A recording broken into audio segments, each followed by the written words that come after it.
Seigneur Jésus, cher Maître, lumière, bonté, amour, nous remercions, Seigneur, votre présence dans nos vies, votre amour inconditionnel, votre bonté, Seigneur, envers tous, nous, vos frères, sœurs, plus jeunes, plus inexperts. Nous sommes ici, Seigneur, avec l'espoir d'apprendre, de s'améliorer, de comprendre. Donc, nous vous demandons de nous venir avec la bénédiction de la sagesse et de la compréhension. Et de nous, Seigneur, assimiler tous les enseignements que nous apprenons à chaque samedi dans nos cours. Ces études qui nous aident à comprendre notre nature, notre mission dans cette incarnation. Qui nous aident à comprendre, Seigneur, que le travail nous appartient à chacun de nous. Que seulement nous pourrons changer notre vie, notre existence, future incarnation. Et c'est pour ça, nous vous demandons la force, la persévérance. Vous nous avez dit, Seigneur, que celui-là qui persévère jusqu'à la fin est sauvé. Nous voulons arriver à la fin du chemin, comme notre frère Pablo de Tarse l'a dit, j'ai lutté le bon combat. Donc, Seigneur, aidez-nous à choisir mieux, avoir plus de discernement et plus envie d'être meilleur. Merci, Seigneur. Nous remercions la présence de nos chers bienfaiteurs et que nous leur demandons de nous aider dans notre chemin de vie, de nous soutenir, de rester avec nous, de nous aider à être de bons instruments pour divulguer ta doctrine, Seigneur, parmi notre exemple, parmi l'amour qu'on donne à nos frères et sœurs. Notre étude d'aujourd'hui, Seigneur, donne bénédiction pour ceux que nous sommes incarnés et désincarnés qui nous accompagnent aujourd'hui. Que ta bonté et ton amour, Seigneur, puissent être ressentis par nous tous et la chérir comme ce qui est le plus grand cadeau que nous recevons de notre Père. Restez avec nous, Seigneur, aujourd'hui et pour toujours. Ainsi soit-il.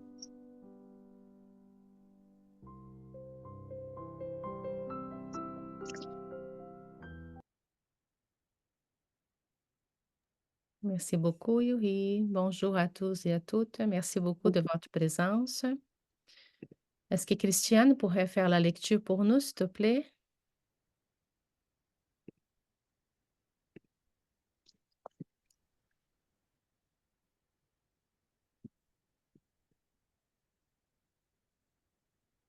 Alors, le thème aujourd'hui, c'est sentiments. Vous m'entendez bien? Oui. La conclusion de notre réunion du 16 décembre 1954 a marqué une grande joie pour notre groupe, à travers le médium.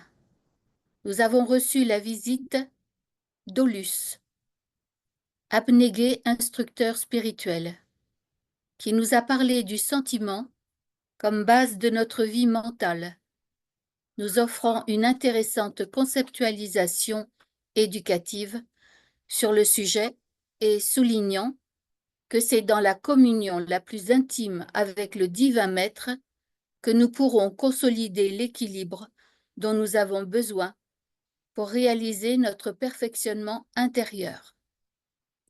Amis, Dans nos relations avec le Seigneur, avec nos semblables, avec la vie et avec la nature, il est important de se rappeler que notre âme produit les modèles subtils qui orientent nos activités quotidiennes.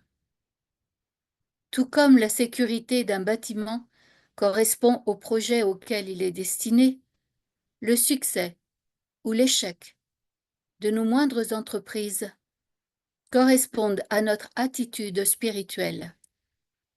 Nous savons, en photographie, que le cliché est l'image négative obtenue dans la chambre noire, dont nous pouvons extraire d'innombrables épreuves positives. De même, la pensée est la matrice que nous composons dans l'intimité de l'être, avec laquelle il est possible de créer d'infinies manifestations de notre individualité. Mais la formation du cliché dépend du film sensible qui, dans notre cas, est le sentiment précédant toute élaboration d'ordre mental. Il est donc impératif d'améliorer toujours et chaque jour davantage nos acquis de fraternité, d'entente et de sympathie. L'étoile est connue par la lumière qu'elle dégage. La présence de la fleur est annoncée par le parfum qui lui est caractéristique. La créature est identifiée par les irradiations qu'elle projette. Nous absorbons des idées, assimilons des idées et extériorisons des idées chaque jour. Il est donc crucial dans nos échanges les uns avec les autres d'observer nos états sentimentaux comme base de nos réflexions et raisonnements, comme origine de notre victoire ou de notre défaite dans le champ de la lutte quotidienne. Illustrant cette conceptualisation désintéressée, évoquons la nature pour symboliser certains de nos sentiments et éclairer autant que possible la leçon que l'expérience nous offre. La haine est comparable à la hyène, répandant la terreur et la mort. L'envie est semblable au serpent qui rampe, émettant des rayons de magnétisme venimeux. La jalousie semble un loup affamé, étendant l'angoisse et la méfiance. L'agressivité ressemble au hérisson, lançant des épines dans la direction de ceux qui respirent sa présence, tandis que l'amour est comparable au soleil qui réchauffe et illumine. La compréhension imite la source amie. La tolérance fraternelle est comme un arbre qui sert et aide toujours. La gentillesse est sœur de la musique constructive, déployant des consolations et atténuant le malheur. Le sentiment élevé génère la pensée élevée, et la pensée élevée garantit l'élévation de l'existence. Sentons bien pour bien réfléchir, assurant le bien sur le chemin que nous avons été invités à parcourir. En vérité, la pensée est la cause de l'action, mais le sentiment est le moule vibrant dans lequel la pensée et la cause se forment. En sentant, nous modelons l'idée. En pensant, nous créons le destin. Prêtons attention à l'hygiène mentale. Cependant, n'oublions pas que la maison, aussi brillante et propre soit-elle, ne vivra pas heureuse sans nourriture. Et la bonté est le pain des âmes. Pour cette raison, le divin Maître nous a recommandé, dans sa leçon impérissable, « Aimez-vous les uns les autres comme je vous ai aimé ». Aulus, il s'agit du bienfaiteur spirituel auquel se réfère André Louise dans son livre « Dans les domaines de la médiumnité », psychographie de Chico Xavier. Merci beaucoup, Merci à vous. Christiane. Merci beaucoup, Yuri, Giovanna. Merci à tous et toutes. Euh, Nous avons de manière récurrente les esprits dans tous les messages qui nous sont transmis. Euh, Nous avons cette insistance pour qu'on fasse un travail de changement intime, un effort pour renouveler notre manière de sentir. Euh, c'est Il y a même dans la société dans laquelle nous vivons présentement un écart majeur entre ce que nous considérons les sentiments les plus nobles et ceux qui sont les plus reconnus. On va en parler tantôt. Cependant, nous avons plusieurs entrées pour un sujet comme celui-ci. Ce bienfaiteur est un esprit d'une grande élévation intellectuelle et morale. Et ces livres dont parle à la fin, dans les domaines de la médiumnité, c'est vraiment un livre assez complexe, difficile. Et nous avons dans la question du sentiment et de la pensée un processus dialectique. On n'a jamais des choses qui sont séparées. Et on dit, en premier, je sens et après, je pense hein. Nous savons que les choses vont influencer, une va influencer l'autre et vice-versa. Et nous avons aujourd'hui les besoins de peut-être aller un peu plus loin. Notre objectif, c'est, oui, de renforcer ces soins que nous avons besoin pour la compréhension de l'élévation de notre vie. Donc, ça nous prend un renouveau de nos sentiments, de notre perception, instaurer en nous des sentiments que nous nous écoutons pas vraiment dans notre société, comme la capacité de rénonciation, d'abnégation, d'amour, de compassion. On n'entend pas très souvent parler de ça. Et nous avons dans les domaines de, de la pensée et de sentiment, je vais voir si je peux partager rapidement avec vous. Donne-moi 2 secondes pour qu'on puisse aller un peu plus loin dans nos réflexions, peut-être. C'est au moins c'est celle-là l'intention. Je ne sais pas pourquoi il change de... Attends un petit peu, parce que peut-être il est là déjà. Super. Donc, nous avons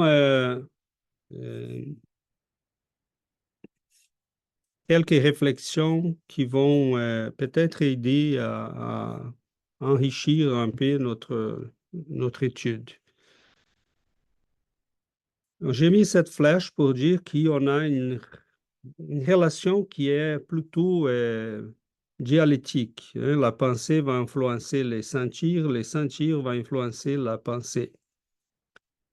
Nous avons un texte d'André Louis dans lequel il parle sur la réflexion des idées. C'est dans le livre Évolution dans des mondes.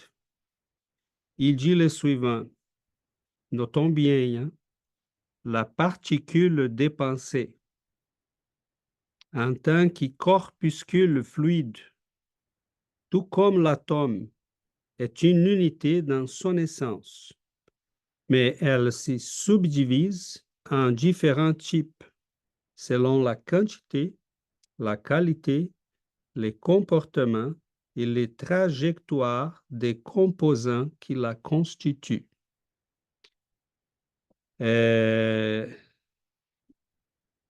nous savons, pour faire une analogie, si nous posons la question à un physicien aujourd'hui, c'est quoi l'électricité?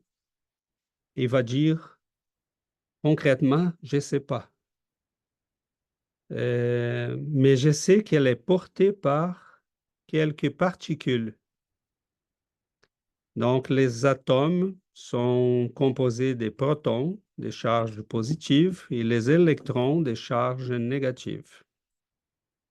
Donc, il y a une distinction à faire entre l'électricité et les porteurs d'électricité. Ils sont deux choses différentes. L'électricité, c'est une force fondamentale de la nature qui s'y manifeste parmi nous à travers quelques particules, les protons et les électrons. La pensée, André-Louise est en train de nous dire, elle est composée des particules. Il y a une matière, dans un de ces textes, dans le livre, je ne sais pas si c'est pensée et volonté, mais peut-être je me trompe, Emmanuel dit, la pensée est matière. C'est pensamento vide. La pensée est matière. Et cela, ça nous étonne parce qu'on dit comment ça? Comment ça se fait que la pensée soit de la matière? Et en fait, nous allons constater peut-être, là, j'ai fait des analogies, des approximations, parce qu'il nous manque très souvent des mots. J'imagine la difficulté qu'ont des esprits comme Aulus, Emmanuel, André-Louis, surtout André-Louis, pour transposer les connaissances qu'il y a acquis dans les plans spirituels auprès des bienfaiteurs comme Aulus. Il y est envoyé sur terre par la médiumnité. Il a dû chercher ces mots vraiment difficilement. Mais même André-Louis va nous dire dans ses livres que la compréhension de la dynamique du corps spirituel, ça passera un jour par la compréhension des sciences assez complexes comme la physique quantique. Et je trouve merveilleux qu'il va nous donner un indice de ça.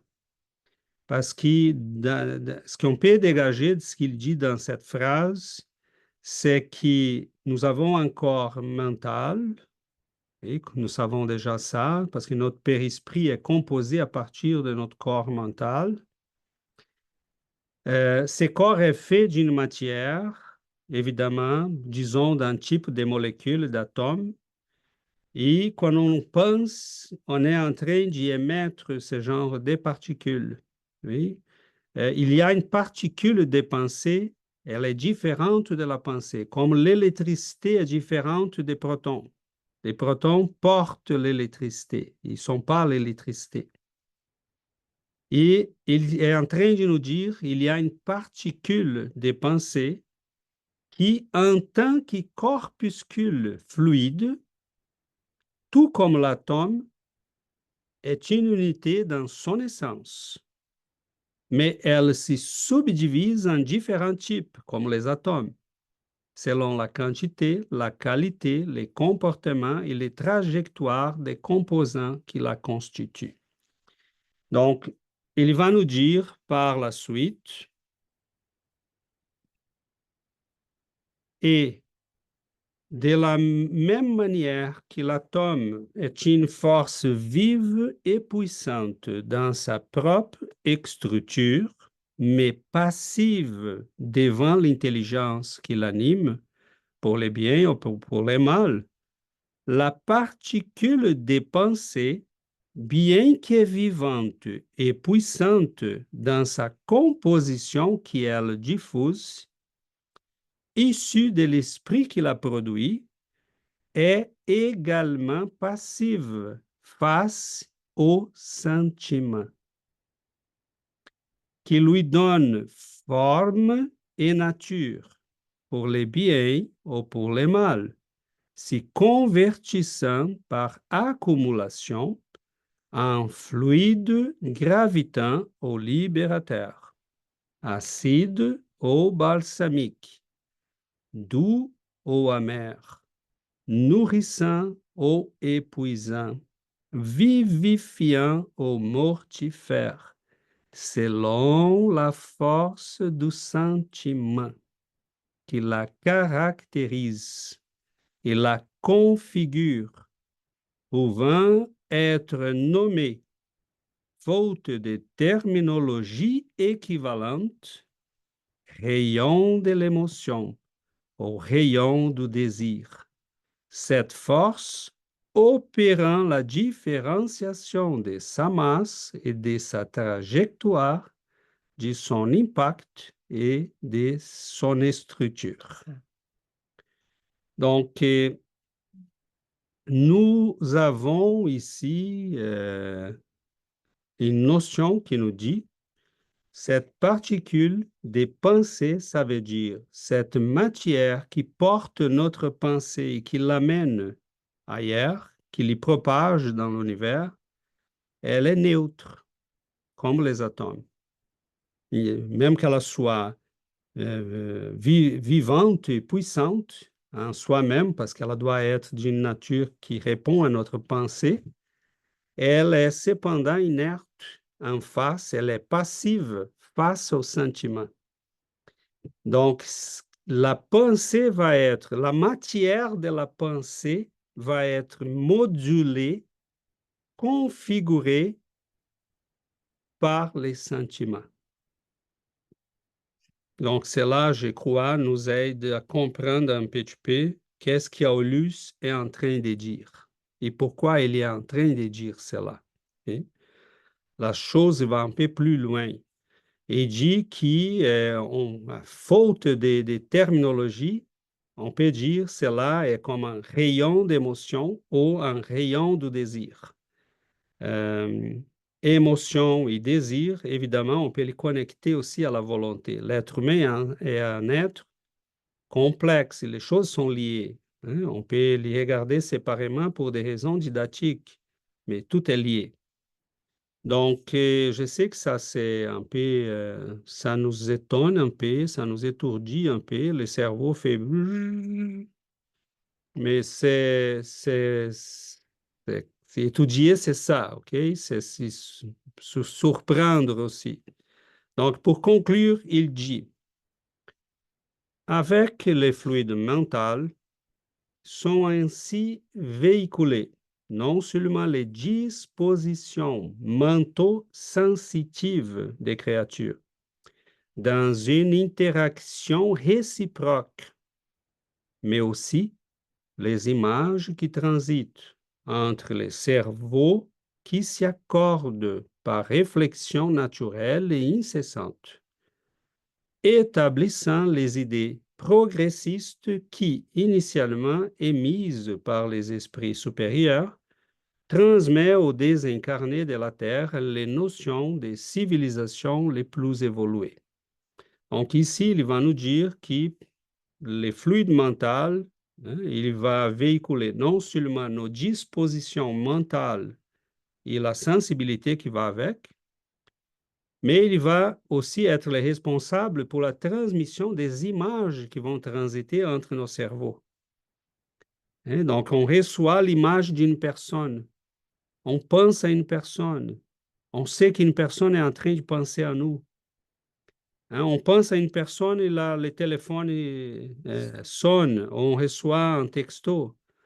Donc, il est en train de nous dire que ces processus s'expliquent par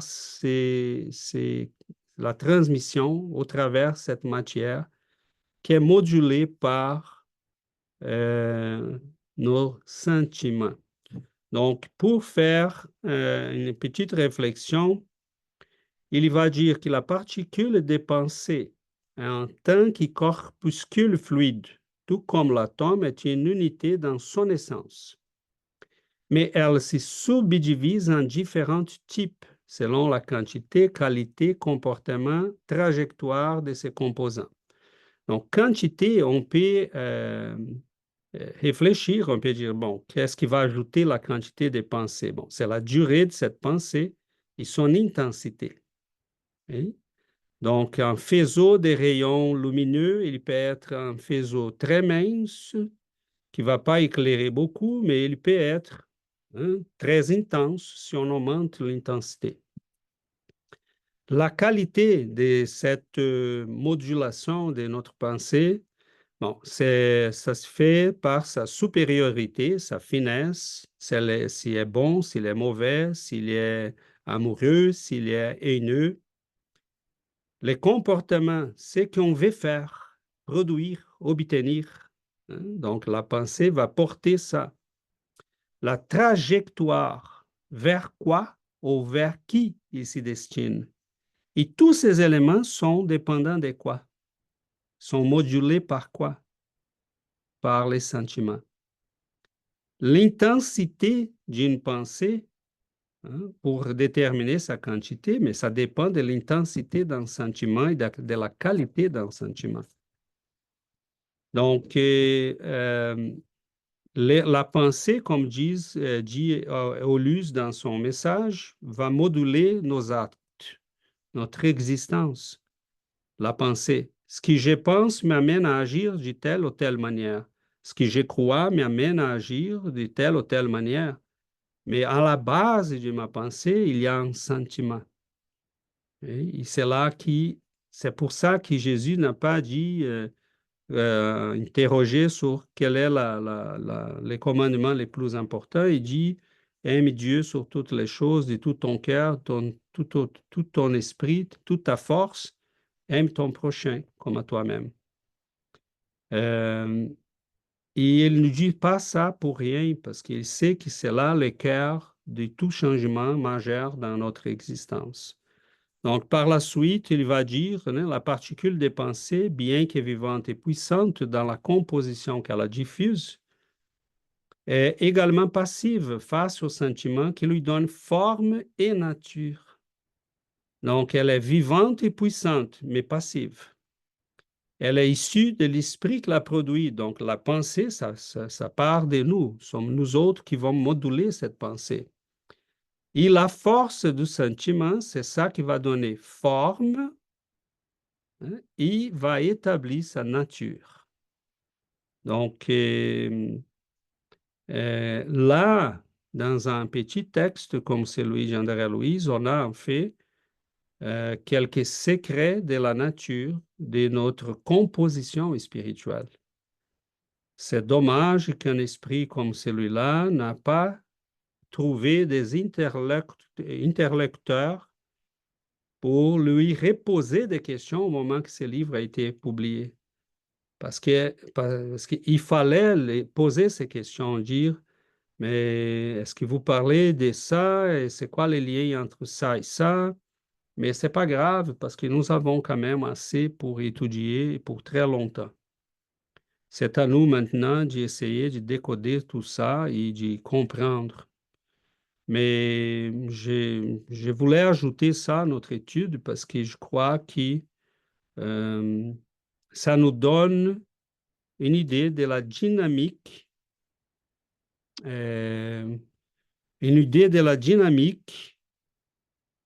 que nous avons pour comprendre ces genres d'affirmations, parce que c'est comme si c'était un peu volontariste de dire c'est les sentiments qui modulent notre pensée, la pensée qui module notre existence. Mais André Louise est en train de nous donner la mécanique de ça et même de dire notre pensée a une particule qui porte notre pensée, comme il y a dans la nature des particules qui portent l'électricité. Donc, c'est certain qu'André Louise est en train d'avancer des choses que la science n'a pas pu encore arriver, mais ceux qui connaissent l'œuvre d'André Louise et les recherches scientifiques qui sont faites à ces sujets savent déjà qu'André Louise a précédé la science dans quelque chose de 70 années à peu près. il y a des affirmations qu'il a fait dans ses œuvres qui sont aujourd'hui confirmées. Et il y a même une conférence des Sio Yandoli qui montre toutes les affirmations d'André Louis qui ont été des avancées que la science en fait a confirmé plus tard. Sur la pinéale, c'est lettre par lettre. Tout ce qu'il a dit, ça a été confirmé. Donc, si il nous dit cela, il y a même un groupe de médecins, hein, on entend cette histoire-là dans des gens qui ont connu Chico, qui se sont présentés à Chico pour dire, écoute, ils étaient un groupe de médecins, pour dire, André Louis fait des affirmations ici que ça ne passe pas. Hein. La médecine ne dit pas ça. La pinéale est rien. Et la médecine est complètement l'opposé de tout ce qui est écrit ici. Est-ce que vous pouvez demander à André Louis s'il maintient ça? Oh, c'est une erreur. Et Chico a dit, André Louis est présent et il dit que oui, il maintient ça. Ça va arriver, vous allez savoir ça plus tard. Donc, il s'est avéré 100% vrai. Donc, si André Louis a jusqu'à présent réussi à nous convaincre hein, avec quelques décennies d'avance, en avance, peut-être que maintenant, il y a aussi quelques décennies en avance. Je vais arrêter là, mais en ajoutant qu'aujourd'hui, même la physique quantique, elle ne comprend pas très bien comment les choses s'y passent. OK? Il y a des choses, mettons, je ne sais pas si je l'ai ici ouvert encore. Ah oui, il est là. Ça, c'est les modèles standards des particules. Et c'est écrit en portugais, désolé. On a les fermions et les bosons. OK? Donc, les fermions sont les constituants de la matière. À chaque fois, on pensait que c'était l'atome. Là, on a morcelé l'atome. OK? Et plus tard, donc on a là 4 séries de 3, ça fait 12. Donc, ce sont les quarks et les leptons qui sont des composants de la matière. 4 pour 4, 5. Et 3. Non, je regarde la série ici pour les fermions. OK. Ça fait 12. Donc, vous allez voir ici masse, charge et rotation. Il y en a quelques-uns ici. 1 gigaélectronvolt, mettons, ici, c'est d'ordre de 10 à moins 27 kilos. 10 à moins 27 kilos. Donc, pratiquement, ça n'a pas de masse. Il y en a les bosons qui sont les particules qui portent les forces. Comme les photons, mettons, ils portent la lumière et l'électromagnétisme. Ce sont des particules qui vont faire la transmission des forces. Donc, c'est exactement ce qu'André Louis est en train de nous dire quand il parle des particules des pensées. Donc, si la pensée est une force, est une énergie propre à l'esprit, pour se manifester dans l'univers, ça prend une particule. Et André Louis va dire on a une particule des pensées, une matière propre à notre pensée. Cela fait en sorte que cela peut devenir trop complexe. Cela n'est pas notre objectif, mais c'est pour dire que nous sommes au début d'une compréhension qui peut-être va révolutionner l'avenir pour l'humanité. Notre pensée, c'est la matière et elle a une force, elle a un pouvoir. Nous pouvons envenimer la vie de quelqu'un avec notre pensée. Nous pouvons nous rendre malades avec notre pensée. Nous pouvons guérir les autres avec notre pensée. La pensée est matière. Et si c'est les sentiments qui la modulent, si j'envoie une pensée d'amour, de charité, de compassion envers les autres, je vais toucher les corps mental et spirituel de cette personne avec cette intensité d'amour et de compassion. Elle va les sentir, elle va se guérir. Donc, on parle là de la compréhension de tous ces mécanismes, des phénomènes à distance. Hein, maman est au Brésil et les fils est au Canada ou en France. Maman va pas bien, ou les fils va pas bien, et maman dit, oh, il faut que j'appelle mon fils parce que je sens qu'il y a quelque chose. Et là, on l'appelle, il dit, ah oui, maman, ça va pas aujourd'hui, vraiment, j'ai eu un problème. Hein, comment cela se passe à ce niveau-là? OK? Bon, j'espère qu'avec ça, je n'ai pas compliqué trop les choses. Parce que oui, on pourrait parler de la prévalence du sentiment, de l'importance des sentiments. Mais pourquoi? Hein? Pourquoi? Parce que c'est vraiment cette force, ces vecteurs, comme il va dire, désir, hein, qui va moduler notre pensée. Et en modulant notre pensée, va moduler notre existence. Et voilà, Dominique. Bonjour à tous. Merci César, c'est vraiment très intéressant le côté scientifique dont tu as parlé concernant la pensée. J'aurais deux questions César. Dans le texte, tu dis que si la pensée est matière, alors la prière est considérée aussi comme matière puisqu'elle est composée de pensée, n'est-ce pas? Oui, tout à fait. Parce que le Et sentiment qui vient avec la prière nous connecte directement à ces entités supérieures, à ces forces supérieures. Ces sentiments vont moduler notre pensée et directionner cette pensée, chargée de ces sentiments et de ces pouvoirs à la personne à qui on l'adresse. d'accord. Et lorsque tu dis dans le second texte, tu nous parles de la neutralité de la particule, mais cette particule, elle est chargée de vibrations positives ou négatives. Pourquoi on parle de neutralité alors? Pourquoi on dit que la particule est neutre? En fait, Dominique, elle n'est pas chargée de positives et négatives. Elle est vivante, il dit. Ça veut dire qu'elle répond à nos sentiments. C'est nous qui vont déterminer si elle est positive ou négative. C'est là la beauté de cette particule. Elle va être modulée et sa nature dépend de notre sentiment. Si nos sentiments sont négatifs, cette pensée va être, cette force de pensée, cette matière qui porte notre pensée. Mettons, donnons des exemples pour être plus concret. Si je pense avec agressivité au sujet d'une personne, je suis en train de charger cette pensée, ce n'est pas rien. Les gens disent, ah, je pense seulement et la pensée, c'est rien. Non, la pensée, c'est tout. Parce que cette pensée fait en sorte que je suis en train de charger ces particules et de leur donner une nature malsaine. Elle est neutre, elle est vivante, mais neutre. Hein, c'est comme si c'était des des petites gouttes d'eau qui on peut déposer les poisons, on peut déposer un remède. Donc, elles sont vivantes, mais sont neutres.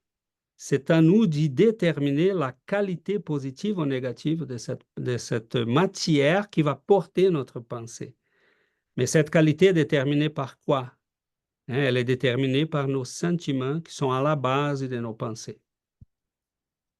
J'espère que ce soit un peu plus clair. Oui, oui, oui, c'est plus clair. Merci César. Et pardon, je pose encore une question. On parle souvent de psychosphère que l'on a autour de notre corps physique et spirituel.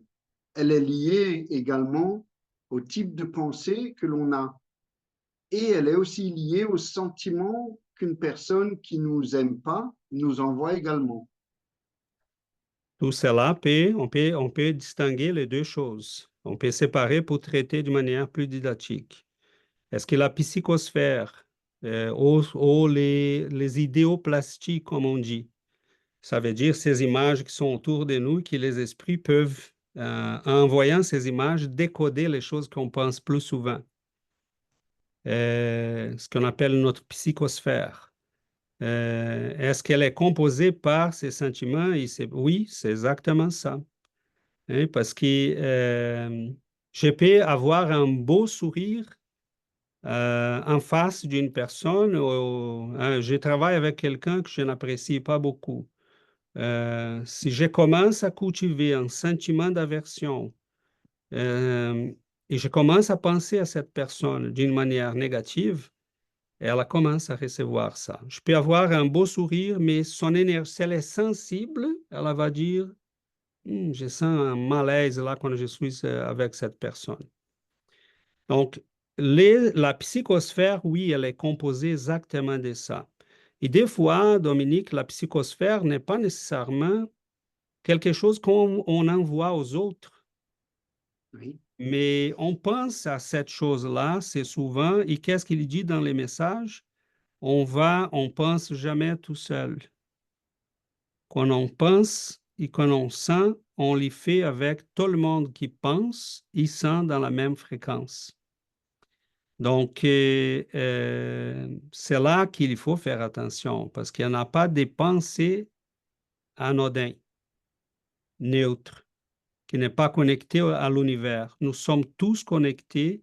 Dès que je décide de sentir avec telle ou telle qualité, ou que je décide de penser avec tel ou tel ténor, je suis connecté immédiatement à tout le monde qui pense et sent de la même manière. Donc, cela peut être assez complexe. Et pour la deuxième partie de ta question, dès qu'une personne pense à nous de manière positive ou négative, et que sa pensée est à la quantité suffisante et l'intensité suffisante pour atteindre notre système de perception, ça dépend aussi de notre capacité, de notre sensibilité. Hein. Mettons, il y a des gens qui disent, j'arrive à la porte, des gates, les portes, comment on dit en français, la clôture.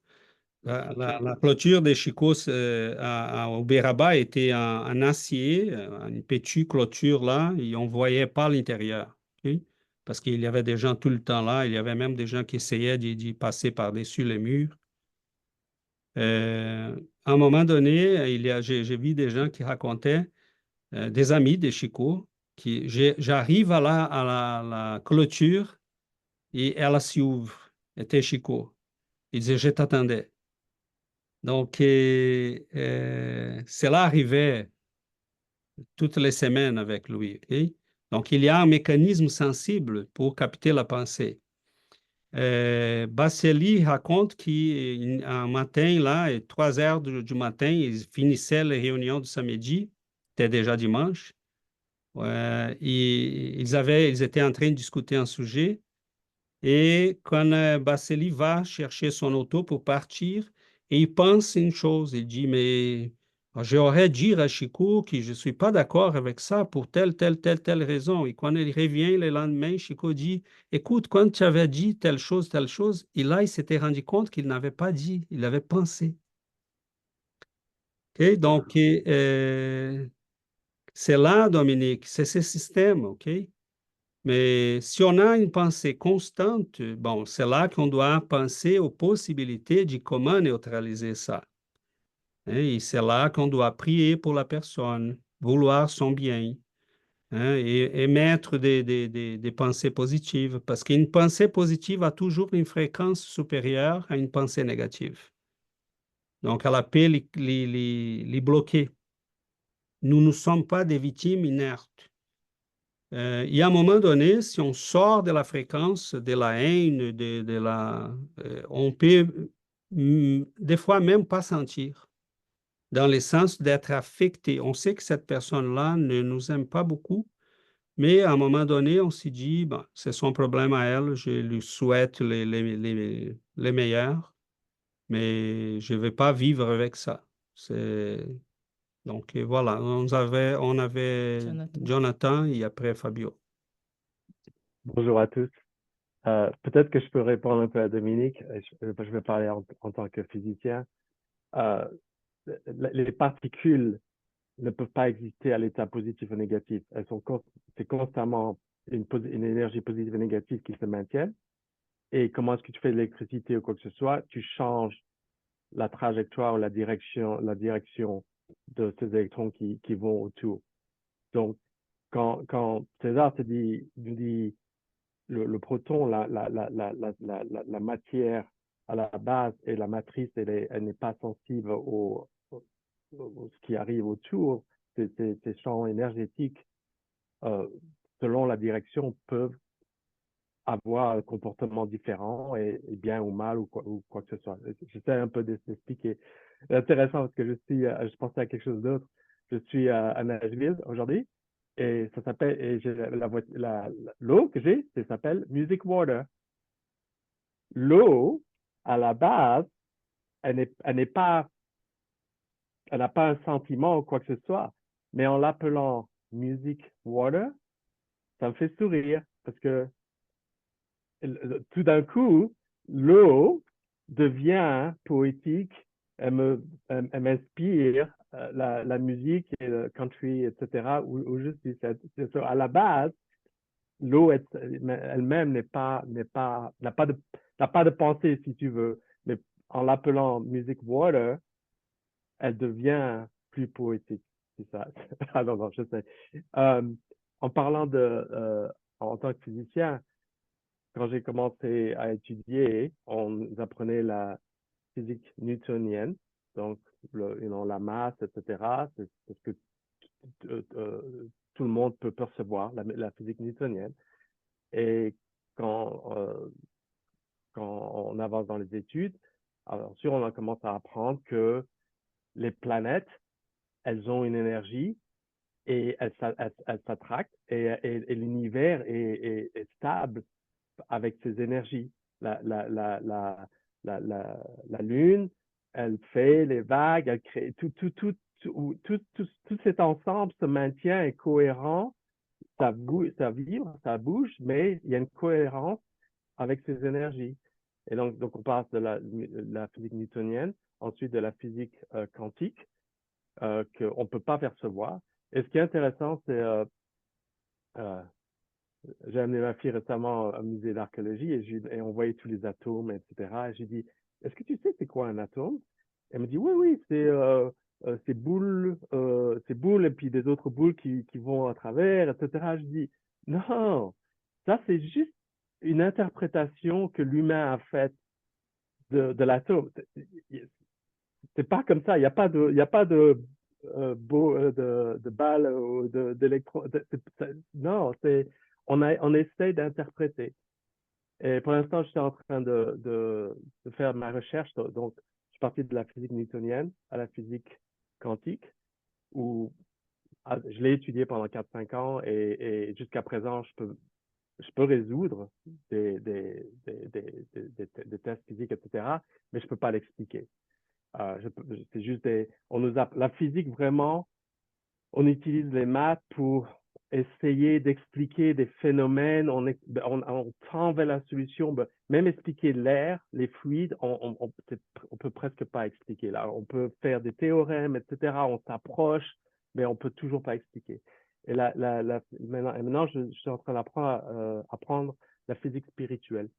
La physique spirituelle, c'est l'âme qui descend dans le monde et épouse les corps animaux afin de créer un amour de Dieu. Et c'est quelque chose qui n'est pas encore étudié, mais c'est quelque chose qui a à voir avec nos désirs et créer cet amour passionné du divin. Mais c'est un peu complexe à expliquer. C'est sur la voie que je suis en train d'aller, de comprendre la physique spirituelle. Beaucoup de choses. Merci, oui, ça nous amène à penser, à réfléchir et à partir dans plusieurs directions, mais en fait, ça n'a pas vraiment rien de trop compliqué parce que ce que nous sommes en train d'étudier ici, c'est exactement cette physique spirituelle. Hein, donc, on a des limitations de nos connaissances. Jonathan nous parle là, mettons, des forces qui vont maintenir les galaxies, les planètes ensemble, c'est la gravité. Et la science postule l'existence d'une particule qui porte la gravité, parce qu'elle est une force fondamentale de l'univers. Mais jusqu'à présent, on ne l'a pas trouvée. Donc, imaginons que pour l'instant, nous n'avons pas trouvé les gravitons, hein, qui c'est la particule qui porte la gravité. Elle est postulée comme existant, mais on n'a pas trouvé encore. Et imaginons qu'André Louise est en train de postuler une particule des pensées. Vous voyez où est-ce qu'on s'en va là? C'est loin, oui? Parce qu'il y a des choses dans la matière qu'on n'a pas trouvées encore. La gravité, c'est une des forces fondamentales. C'est celle qui est la plus faible, et cependant, c'est celle qui a une capacité d'action la plus distante possible, la plus longue, parce qu'elle va agir sur des distances immenses, contrairement aux autres forces, hein, comme l'électromagnétisme, la force faible et la force forte, mais sont mettons, on n'a pas trouvé encore la particule qui porte la gravité. Et on les cherche. Donc, c'est complexe. L'univers dans lequel nous sommes, c'est merveilleux. Il y a une compréhension qu'on peut arriver à faire par l'amour. Et ça, c'est vraiment quelque chose de très important. Parce que l'amour, il nous connecte directement au cœur de la vie. Sans s'y rendre compte, on commence à manipuler toutes ces forces d'une manière vraiment comme un enfant qui joue avec ses jouets, parce que l'amour, cette image hein, de Krishna qui joue avec ses flûtes qu'on a en Inde, un petit dieu qui est tout content, mais c'est une belle image parce qu'elle nous dit de la beauté des enfants de Dieu qui ont déjà compris comment ça fonctionne l'univers. Donc, on peut faire tous ces chemins par la physique quantique qui va devenir de plus en plus compliquée, mais on peut faire un chemin direct par cette vision directe, cette intuition profonde qui nous donne l'amour. Et c'est ça qu'ont compris quelques-uns de ces hommes et de ces femmes qu'on appelle les saints, les saintes, parce qu'ils sont allés au cœur de ces profondeurs-là. Donc, bon, c'est là simplement pour dire qu'on a beaucoup encore à développer. Jonathan a cité une chose très, très importante, c'est le fait que même qu'on fasse beaucoup de maths aujourd'hui en physique quantique et que ça marche, c'est ça qui est surprenant, ça marche. On peut calculer, prévoir beaucoup de phénomènes, expliquer beaucoup de choses, calculer beaucoup de choses, mais on ne sait pas qu'est-ce que ça veut dire. Donc, on a deux écoles, hein, l'école de Copenhague qui va dire, avec Niels Bohr et Heisenberg et d'autres, qui va dire la conscience est fondamentale dans ces processus. Et il y a l'autre école qui dit, ben, on s'en fout de la conscience, on fait des calculs. Donc, Niels Bohr était quelqu'un qui a compris que cet univers était quelque chose de spécial, qu'on rentrait dans quelque chose de différent de tout ce qu'on avait vu jusqu'à présent, mais qu'il fallait vraiment porter une attention particulière à la conscience, parce qu'elle est fondamentale, on ne peut pas l'isoler de la nature et des phénomènes. Mais c'est là pour dire comment ces choses-là sont complexes. Okay? Mais est-ce que ce qu'Aulus est en train de dire est complexe? Est-ce que ce que Jésus est en train de nous apprendre est complexe? Non, est complexe à réaliser. Mais en tant que compréhension, ça n'a rien de complexe. Module ta pensée par l'amour et tes actes vont être modulés par l'amour. Et ta vie va être belle. Et basiquement, c'est ça. Mais Fabio? Bon, c'est ça. Comme tu as dit, mon cerveau, pendant que tu parlais, est excellent. Merci beaucoup, en fait. Ça bougeait beaucoup. Et au moment donné, mais peut-être je suis dehors vraiment du sujet, alors on pourrait se parler à un autre moment. Mais c'était comme j'aimerais faire cette lien entre les pensées, les sentis Et la partie physique du corps, par exemple, la pinéale, je me souviens un peu de double, je ne sais pas comment ça s'appelle en français, les doubles éthériques, éthériques, je ne sais pas. Je ne sais pas si c'est lié à ce sujet, mais j'essaie de faire de mettre ça, comment ça fonctionne dans la pratique, dans le corps. Mais si tu penses qu'on est dehors, on pourrait parler ça une autre journée. Oui, je pense on va sortir un peu. Tout est connecté, en fait, Fabio, parce que la pensée, les sentiments, ils vont moduler les fréquences de notre corps et spirituel, mental. Le corps mental qui va vibrer en amour ou pas en amour va moduler les périsprits et les périsprits va moduler les corps physiques. Donc, c'est tout connecté. Et non, tout est lié là, mais pour faire bref, on peut dire oui, il y a un impact. Parce que quand on dit que ce qu'on pense et ce qu'on sent va affecter notre santé, va nous faire rendre malades ou guérir, c'est ça.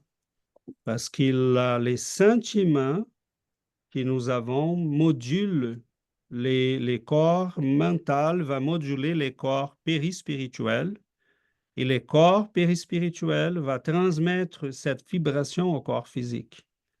Donc, c'est là qu'on verra les processus de guérison qui va se produire par la force de la pensée, comme on a constaté déjà dans la médecine, hein, on sait ça déjà, ou l'effet placebo ou nocebo, qui vont s'expliquer aussi par là. Hein, c'est une croyance profonde de la personne qui change son physique. Donc, tout cela est connecté, c'est certain. Et on avait Ouais. Giovanna. Elle avait levé les doigts ici. Je me disais, mais c'est qui? Désolé.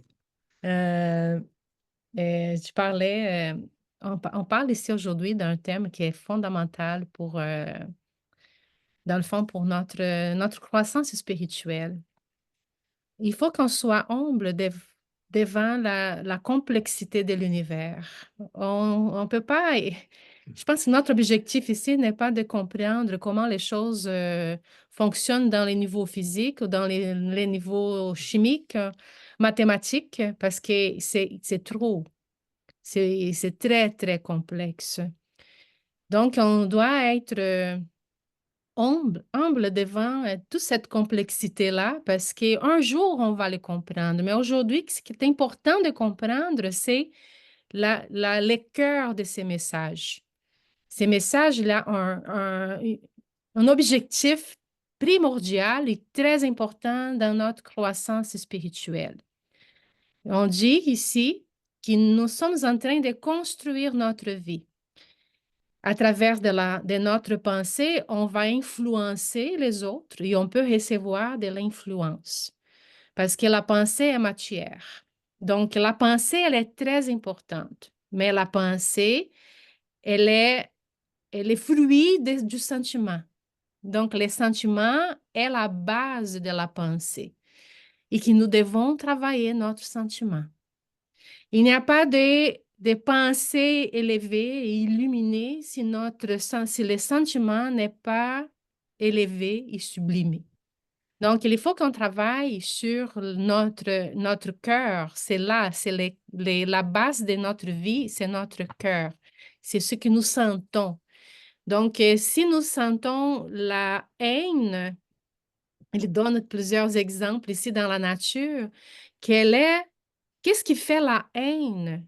Qu'est-ce qui fait la jalousie? Qu'est-ce qui fait la rage? Donc, les conséquences de ces mauvais sentiments sont terribles.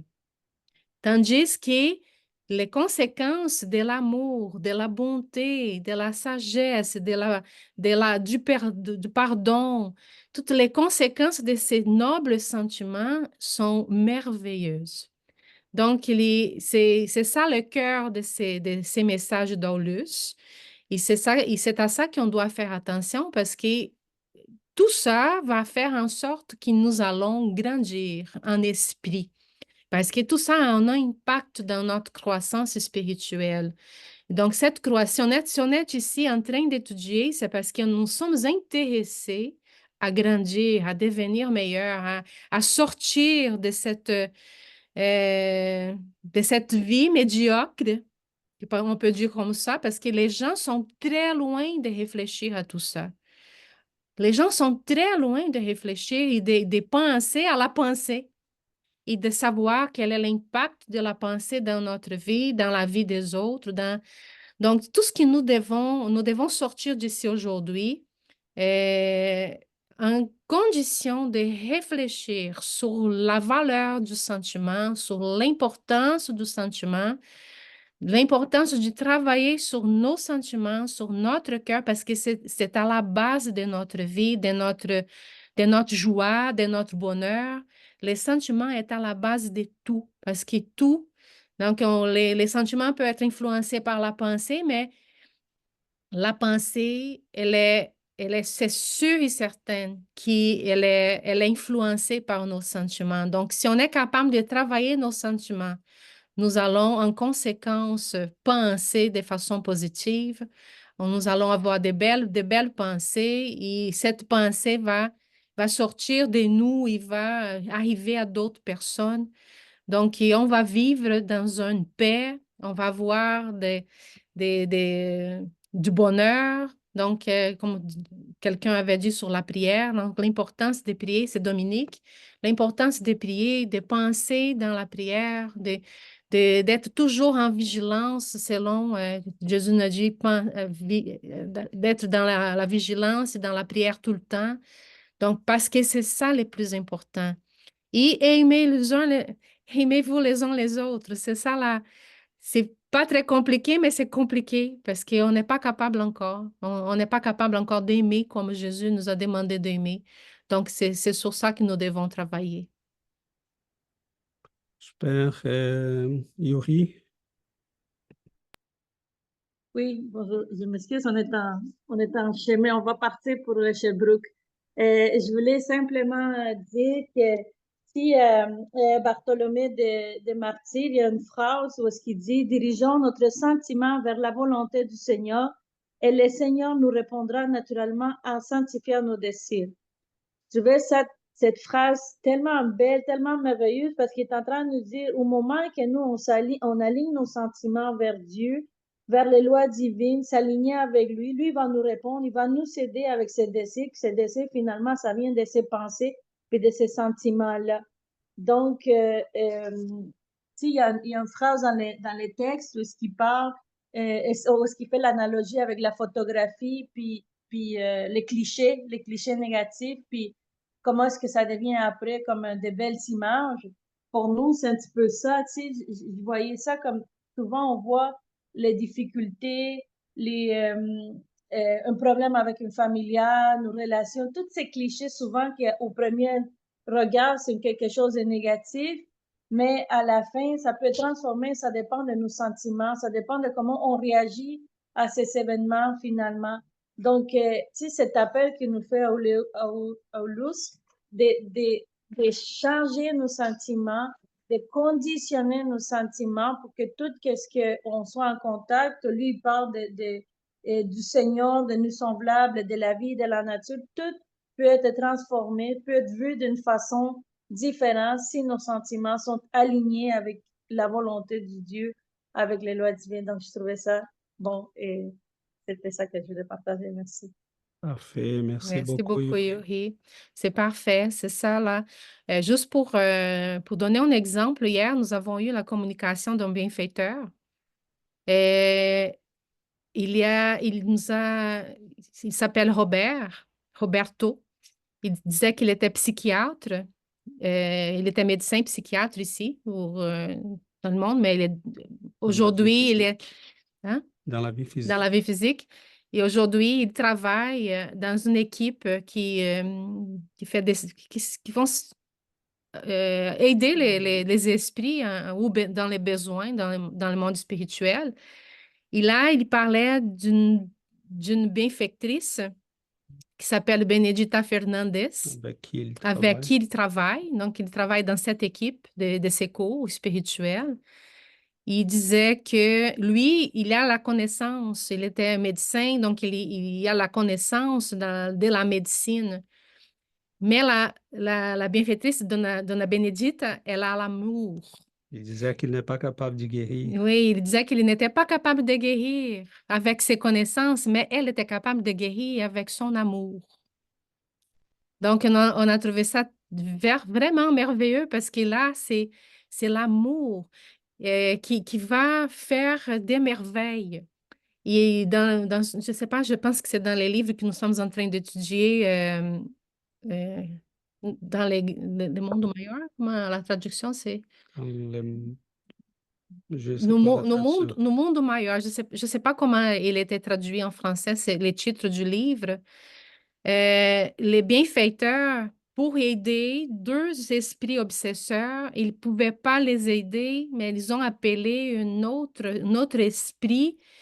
Et les bienfaiteurs vont dire qu'ils n'étaient pas capables parce qu'ils ne savaient pas aimer assez.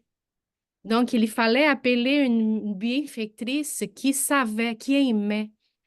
Et cet esprit qui s'est communiqué hier, il disait que la Dona Benedita, elle voyait chaque esprit comme un enfant, comme son fils, sa fille. Donc, l'amour guérissait. Et tandis qu'on peut avoir des connaissances, on peut connaître beaucoup de choses, mais si on n'a pas l'amour, on ne peut pas faire ce que l'amour peut faire. Donc, c'était vraiment beau. Je me rappelle qu'il disait, je regarde un malade, je vois un énigme. Elle le regarde, elle voit un fils qui a besoin de son amour. Donc, c'est évidemment qu'on doit combiner des approches. La connaissance est toujours importante et utile, mais la connaissance sans amour fait rien. Hein. Donc, elle est très limitée. Et ça, c'est vraiment merveilleux parce qu'on voit que tous ces grands esprits qui ont été capables de changer la vie des gens sont vraiment des esprits qui ont été capables de communiquer cet amour. Hein. Donc, prends soin de l'autre. Regardez l'autre comme un être qui a besoin d'aide, hein, de cet amour-là. Donc, Jonathan. Je ne sais pas si c'est un parallèle, mais je note moi-même, je suis enfant unique, ma fille est enfant unique, et hier, j'étais avec une dame qui a 4 enfants, et c'est intéressant comment les enfants qui grandissent avec des siblings, avec des frères et sœurs, ils développent beaucoup plus d'amour, je pense. Et c'est quelque chose que ma fille ne peut pas, à présent, elle ne peut pas créer. Et moi, ça m'a pris 45 ans pour comprendre qu'il y avait autre chose que être premier en classe et faire de l'argent et créer de l'amour pour les autres. Et c'est un peu, c'est décevant qu'à l'école, on ne leur apprend pas ce que j'appelle la physique de l'amour, la physique spirituelle. On nous apprend juste comment les choses marchent. Et le problème, c'est que je passe par un fou. Si je sais même pas. Si je parle à quelques amis de cet amour, de cette physique de l'amour, les gens pensent que je suis fou parce que quelque chose qu'ils ne peuvent pas voir concrètement avec leurs yeux, c'est du charlatanisme. Ça n'existe pas. C'est décevant. Oui, merci Jonathan, on est en chemin pour changer un peu ça. On voit la difficulté surtout en Amérique du Nord. Je pense que peut-être en Europe, c'est un peu moins pesant que ça, mais ici, même hier, on a eu un esprit qui s'est communiqué avec un des médiums et qui disait, mais je comprends, qu'est-ce que je dois faire, combien je dois payer pour faire partie de votre groupe? Qu'est-ce que je dois vous donner comme Récompense. récompense? Hein? Et c'est la même question que des fois les incarnés nous posent. Et quand il y a des gens qui ont écrit à Giovanna, il a demandé, ça coûte combien pour participer à vos études? Et elle a dit, mais rien. Et Et il pas- n'est plus répondu, il est parti parce que ça coûte rien, c'est pas bon. Et parce que la logique de l'Amérique du Nord est ça. Et d'ici quelques temps, pour embrasser ton fils, tu vas dire, mais c'est 5 dollars. Pour maman t'embrasser pour que tu n'aies pas de traumas pour la vie. Donc, c'est comme ça, on est rendu là, OK? C'est une mentalité vraiment ça nous surprend toujours. Et c'est dommage. Et bon, on ne veut pas les critiquer, mais c'est une constatation. Et on voit que ces liens entre ce que Giovanna disait, hein, l'importance qu'on s'y rend compte, on devrait y revenir après ces considérations que nous avons faites, on devrait y revenir sur les messages et les relire et arrêter sur chaque élément. Ça pourrait le faire. À un moment donné, on pourrait le faire. Euh, Cependant, il faut s'y rendre compte que comme Giovanna a dit aussi, notre pensée influence notre sentir influence notre pensée. Dans quel sens? Quelqu'un qui, quand j'étais enfant, m'a dit, mais t'es pas bon, hein? T'es pas bon. Mais si c'est quelqu'un que je considérais comme quelqu'un d'autorité, je ne pense pas, mais j'ai le sens. C'est pour ça que la phase de l'enfance est fondamentale. Un enfant ne peut pas saisir par la pensée qu'est-ce qui se passe, mais il peut sentir. Et des fois, il ne va pas s'y rappeler qu'est-ce qu'il t'a dit exactement, mais il va toujours s'y rappeler comment on l'a fait sentir.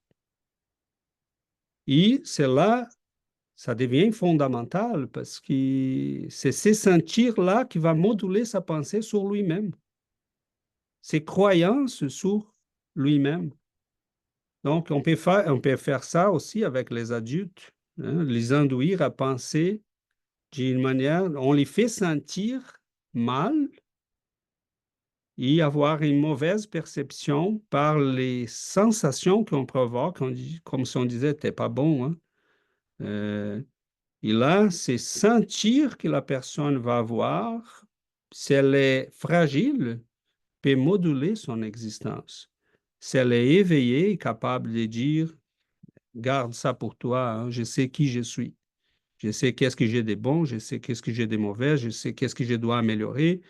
Donc, ça ne m'intéresse pas qu'est-ce que tu penses ou tu veux dire de moi, sauf si c'est pour me faire grandir. Et si c'est positif, hein, on accepte des critiques qui nous font grandir, pas des critiques qui vont nous diminuer et nous rendre misérables. Donc, il y a une connexion en tout le temps.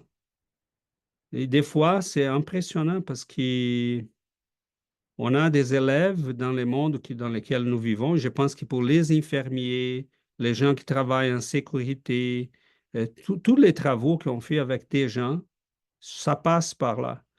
J'ai vu des élèves qui n'étaient pas capables d'apprendre avec un enseignant, mais qui apprennent avec un autre. Et là, on dit pourquoi? Ah, je ne sais pas, je me sens bien. Je me sens bien. Je, euh, tu me traites comme un être humain, pas comme un imbécile. Donc, tu parles avec moi, tu me regardes dans les yeux. Donc, tu ne me traites pas comme un nul. Donc, on voit que c'est complexe, ces mécanismes. C'est comme si on disait aux autres par cette énergie ils sont précieux, ils sont importants, ils sont des fils de Dieu, ils ont quelque chose de noble. Et on regarde cette noblesse. C'est pas, c'est pas s'y faire dans un monde doré, c'est pas ça. Et ça n'a rien à voir. Ah, je vais regarder Hitler comme s'il était un bon garçon. Non, il n'était pas un bon garçon.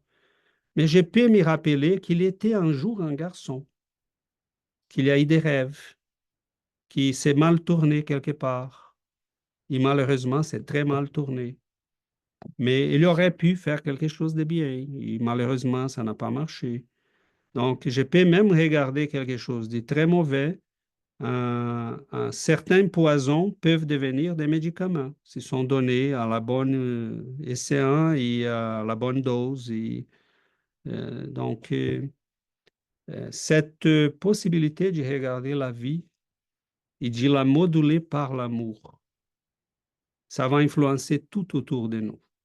Donc, les amis de Jonathan, ils n'ont pas besoin de tout comprendre, mais à un moment donné, ils vont se demander pourquoi on demande toujours à Jonathan, pourquoi on les cherche toujours, pourquoi on va toujours parler à Jonathan, s'il est un fou, s'il rêve là dans un monde étrange, mais c'est à lui qu'on parle, c'est à lui qu'on demande, mais pourquoi?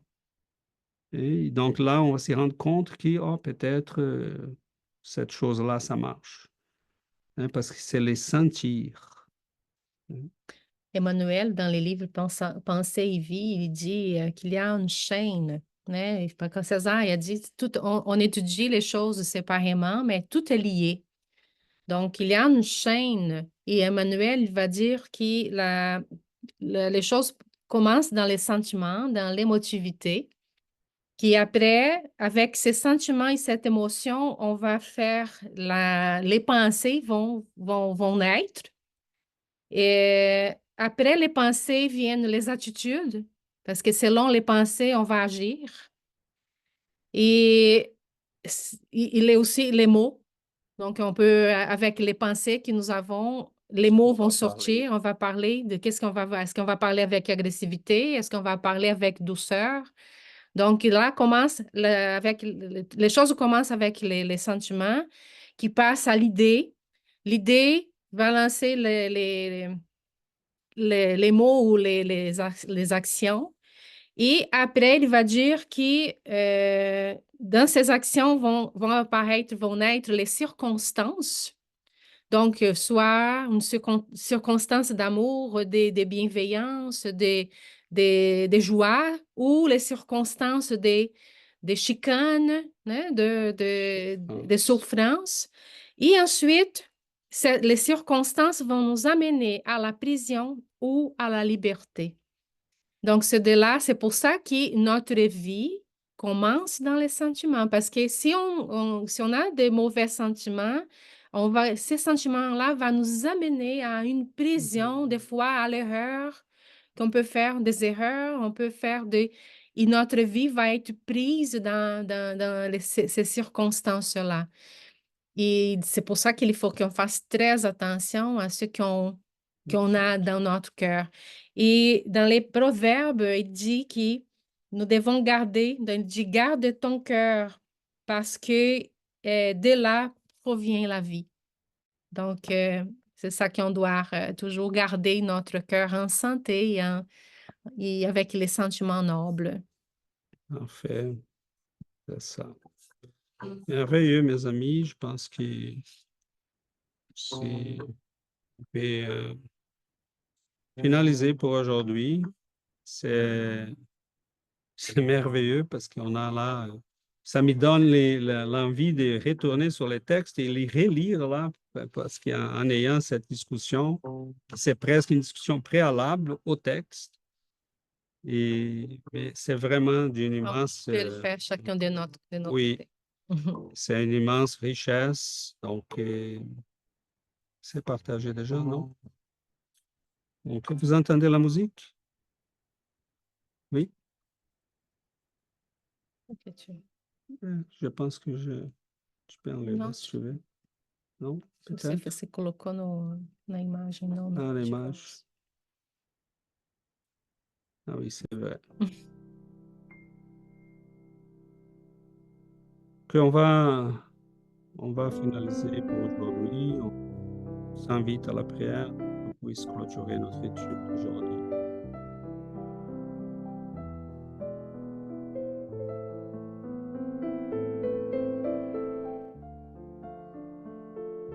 Chers amis,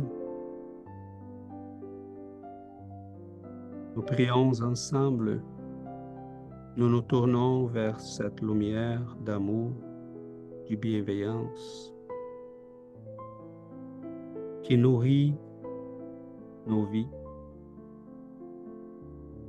qui nous donne la force pour faire face au combat de chaque jour.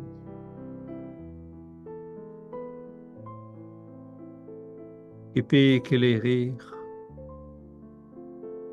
notre monde intime notre conscience, nous guider sur les chemins. Nous vous remercions, Seigneur, de votre amour,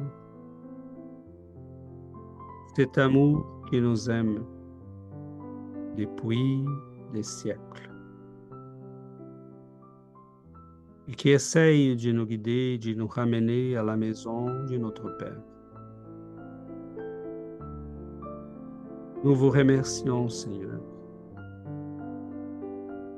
de permettre à chacun de nous la joie de l'étude, de la réflexion, de l'amitié, et surtout la présence de ces êtres d'amour qui sont auprès de nous, qui tend la main sur nous, qui nous envoie des énergies de santé, d'équilibre, de discernement. Donne-nous, Seigneur, la joie d'accueillir cette lumière, de la garder en nous, de la porter à chaque jour sur les chemins de la vie. Donne-nous, Seigneur,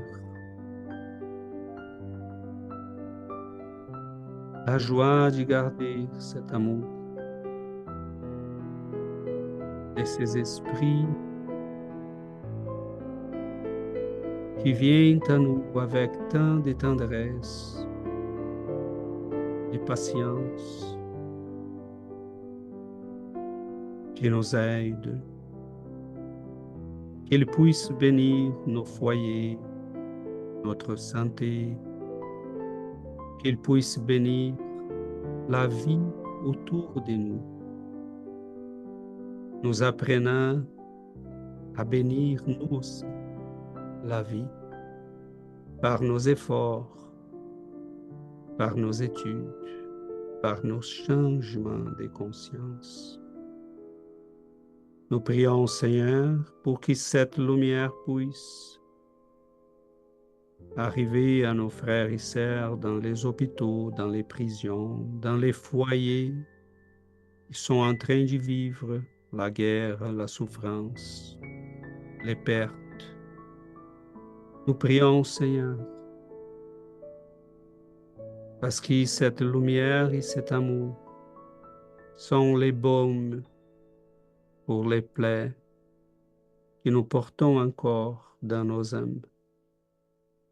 Que le Seigneur puisse nous garder en paix, en sécurité et sur les chemins de la croissance et du changement. Restez, Seigneur, toujours avec nous. Ainsi soit-il.